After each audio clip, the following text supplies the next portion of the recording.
ॐ श्री सत्यनारायणाष्टकम्। आदिदेवं जगत्कारणं श्रीधरं लोकनाथं विभुं व्यापकं शङ्करं सर्वभक्तेष्टिदं मुक्तिदं माधवं सत्यनारायणं विष्णुमीशं भजे। सर्वदा लोककल्याणपारायणं देवगोविप्ररक्षार्थसद्विग्रहं दीनहीनात्मभक्ताश्रयं सुन्दरं सत्यनारायणं विष्णुमीशं भजे।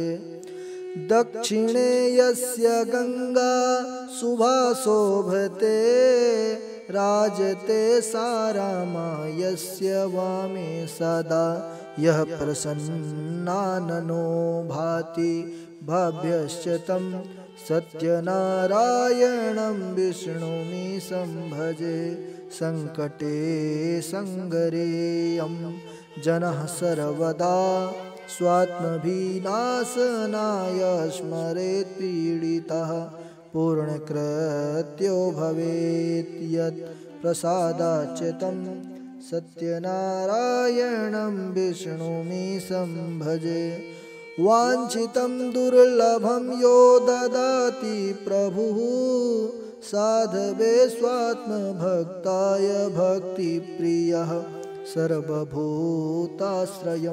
तं हि विश्वम्भरं सत्यनारायणं विष्णुमीशं भजे। ब्राह्मणः साधु वैश्यश्च तुङ्गध्वजो ये भवन् विश्रुता यस्य भक्त्यामराः लीलया यस्य विश्वं ततं तं विभुं सत्यनारायणं विष्णुमीशं भजे।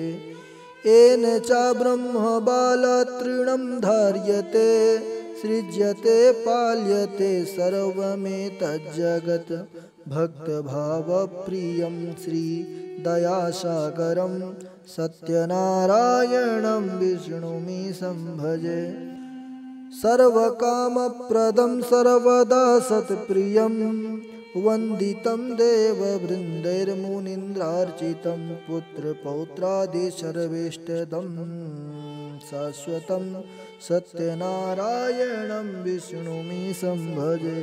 अष्टकं सत्यदेवस्य भक्त्या नरः भावयुक्तो मुदा यस्त्रिसन्ध्यं पठेत् तस्य नश्यन्ति पापानि तेनाग्निना इंधनानि व शुष्कानि सर्वाणि वै।